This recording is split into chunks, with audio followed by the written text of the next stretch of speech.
जळगाव महापालिकेची आर्थिक स्थिती बिकट आहे। गेल्या 2.5 वर्षांपासून नगरसेवकांचं मानधन मिळालं नाही। महापालिकेच्या सर्वसाधारण सभेत हाच मुद्दा वादळी ठरला।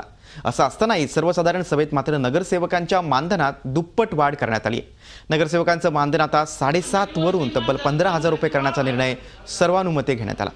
दरम्यान पहिल्यांदाच निवडून आलेल्या नगरसेवकांची आर्थिक परिस्थिती सर्वसाधारण असल्यानं मानधन त्वरित द्यावं अशी मागणी काही नगरसेवकांनी केली।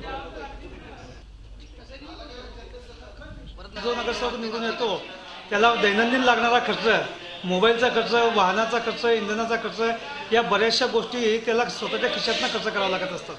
तर अशा वेळेला मानधन कायद्याने बांधून दिलेलं आहे, तो त्याचा अधिकार आहे, तो त्याला मिळायलाच पाहिजे।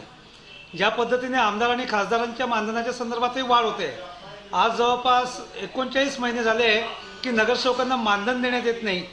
ही बाब जी आहे अत्यंत चुकीची आहे। महापालिका सदस्य झाल्यानंतर माझी चहाची दुकान तर बंदच झाली आणि त्या माध्यमातून उलट माझ्यावरती 3-3.5 लाख रुपये खर्च होऊन गेलं उलट रिकाम्या याच्यामुळे।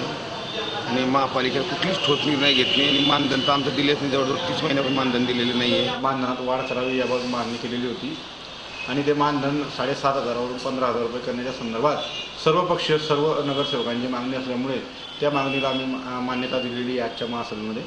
त्यानंतर गेल्या 39 महिन्यापासून नगरसेवकांचं मानधन थकीत आहे। त्या संदर्भातही मागील 6 महिन्याचं मानधन काढण्याच्या संदर्भातली मागणी आम्ही नगरसेवकांची मान्य केलेली आहे। झी 24 तास रहा एक पाऊल पुढे।